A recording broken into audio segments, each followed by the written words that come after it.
भारत का ऐसा कौन सा सिने प्रेमी होगा जो भला इन्हें नहीं पहचानता होगा। 5 दशकों से हिंदी फिल्मों में अपनी गजब की कॉमेडी की टाइमिंग से दिनेश हिंगू दर्शकों का मनोरंजन कर रहे हैं। ये जब हंसते हैं तो इन्हें हंसा देखकर दूसरों की हंसी खुद ब खुद छूट जाती है। किसी फिल्म में इनका होना ही इस बात की पुष्टि कर देता है कि फिल्म में कॉमेडी का बढ़िया तड़का लग गया है। दिनेश हिंगू का जन्म 13 अप्रैल 1940 को गुजरात के बड़ौदा में हुआ। बचपन से ही इन्हें फिल्में देखना पसंद था और छोटी उम्र से ही फिल्मी दुनिया इन्हें अपनी तरफ खींचने लगी। इन्होंने तय कर लिया कि ये बड़े होकर एक्टर ही बनेंगे। पहले स्कूल में होने वाले छोटे छोटे के नाटकों में इन्होंने हिस्सा लिया। फिर कॉलेज में आए तो थोड़े और बड़े स्तर के ड्रामों में काम करने लगे। एक्टर बनने की ख्वाहिश इतनी ज्यादा थी कि 19 साल की उम्र में ही ये घर छोड़कर बॉम्बे आ गए। यहाँ आकर इन्हें एक गुजराती नाटक कंपनी में काम भी मिल गया। इस नाटक कंपनी के हेड चंद्रवर्धन भट्ट थे, जो उस दौर के एक बड़े गुजराती नाटककार थे। जिस नाटक में दिनेश हिंगू को पहली दफा काम मिला, उस नाटक का हिस्सा संजीव कुमार भी थे।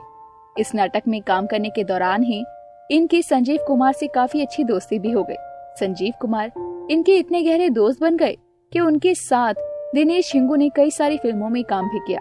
दिनेश हिंगू के मुताबिक जब उन्होंने बॉम्बे में पहले नाटक में काम किया था तो उस समय उन्हें मालूम चला था कि एक्टिंग क्या चीज है। पहले नाटक में इन्हें काफी ज्यादा मेहनत अपने किरदार में उतरने के लिए करनी जो पड़ी थी। दिनेश हिंगू ने कई और नाटकों में काम किया और फिर इन्होंने मिमिक्री आर्टिस्ट के तौर पर लाइव शोज भी करने शुरू किए। उस दौर के हर बड़े गायक जैसे कि मोहम्मद रफी, किशोर कुमार, मुकेश, मुन्ना डे, इन सब के शोज में Dinesh Hingoo stand up comedy किया करते थे। इसके साथ ही ये थिएटर भी कर रहे थे।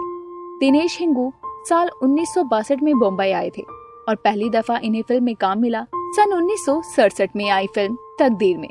इस फिल्म में भारत भूषण लीड रोल में थे। दिनेश हिंगू का इसमें छोटा सा रोल था।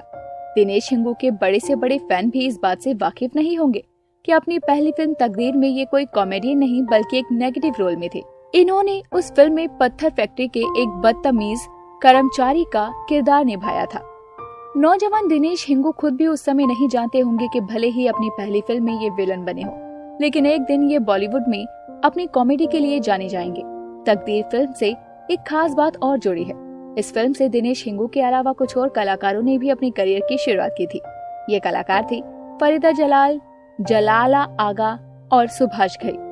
हालांकि सुभाष घई का रोल इसमें काफी छोटा था। और अच्छे दिन आने लगे। पहली फिल्म के बाद दिनेश हिंगू की अगली फिल्म आई पूरे 6 साल बाद यानी सन 1973 में, जिसका नाम था जैसे को तैसा। इस फिल्म में लीड रोल में जितेंद्र थे। जितेंद्र का इस फिल्म में डबल रोल था। दिनेश हिंगू फिल्म में प्रेम बने थे, जो जितेंद्र के घर में नौकर था और इनके लिए खाना बनाने का काम करता था। दिनेश हिंगू जितेंद्र के इकलौते शुभचिंतक थे। जब उन्हें उनकी हवेली में उनके मामा द्वारा मारा पीटा जाता तो फिर वो उनकी मदद करते। ये रोल काफी छोटा था। दिनेश हिंगू को इस रोल से कोई सफलता नहीं मिली। अगली बार दिनेश हिंगू नजर आए 1974 में रिलीज हुई फिल्म विदाई में। इस फिल्म में भी दिनेश हिंगू को रामू नाम के नौकर का किरदार मिला और ये रोल भी एक छोटा सा रोल था, तो कोई कमाल नहीं कर पाया। लेकिन 1978 में आई फिल्म तुम्हारे लिए में दिनेश हिंगू पहली दफा कॉमेडी करते हुए नजर आए। इस फिल्म में उनके किरदार का नाम अनोखे लाल था, जो कि एक किले के बाहर गाइड का काम करता था। पुनर्जन्म की कहानी पर आधारित इस फिल्म में भी दिनेश हिंगू का रोल काफी छोटा था, लेकिन इस दफा इनको लोगों ने नोटिस करना जरूर शुरू कर दिया। जब कही दिल की बात, एक दफा एक इंटरव्यू में दिनेश ने कहा था कि राजेश खन्ना और अमिताभ बच्चन के दौर के शुरू होने के बाद बॉलीवुड फिल्मों में कॉमेडियंस की अहमियत कम होने लगी थी, जबकि उससे पहले के दौर में कॉमेडियन के लिए सीक्वेंस लिखे जाते थे। कॉमेडियन के हर एक डायलॉग को शानदार तरीके से तराशा जाता था। राजेश खन्ना और अमिताभ बच्चन का दौर शुरू होने के बाद ये खत्म होने लगा। इन सितारों के सामने आने के बाद काफी हद तक कॉमेडी तो खुद इनके द्वारा ही की जाने लगी। कॉमेडियंस के हिस्से में बची कुची लाइन्स ही आ पाती थी और 90 के दशक में तो ये भी काफी कम हुआ था। तो ऐसे इजाद किया था अपनी हंसी का स्टाइल।